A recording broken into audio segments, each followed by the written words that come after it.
আজি আমাৰ কোকৰাঝাৰবাসী ৰাইজৰ কাৰণে আৰু বড়োলেণ্ডবাসী ৰাইজৰ কাৰণে গোটেই অসমবাসীৰ কাৰণে এটা খুব ভাল খবৰ।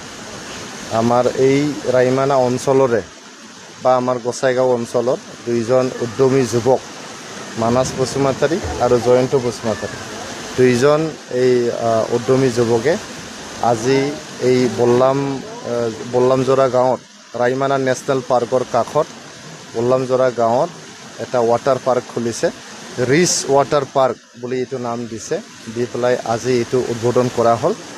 আমাৰ যিমান প্ৰাকৃতি প্ৰেমী ৰাইজ আছে আৰু আমাৰ পৰ্যটন প্ৰেমী ৰাইজ আছে তেখেতসকলে আজিৰ পৰা এইটো ৱাটাৰ পাৰ্কত আহি পেলাই ফূৰ্তি কৰিব পাৰিব, ইয়াতে এনজয়মেণ্ট কৰিব পাৰিব, এমিউজমেণ্ট ল'ব পাৰিব। ইয়াতে সকলোৱে আহি পেলাই এটা কোৱালিটি টাইম স্পেণ্ড কৰিব পাৰিব। সকলোৱে আহি পেলাই ইয়াতে ৱাটাৰ পাৰ্কত গা ধুব পাৰিব, এনজয় কৰিব পাৰিব। এইটো আমাৰ কাৰণে খুব ভাল কথা, যিহেতু বড়োলেণ্ডত এতিয়া শান্তি ঘূৰি আহিছে।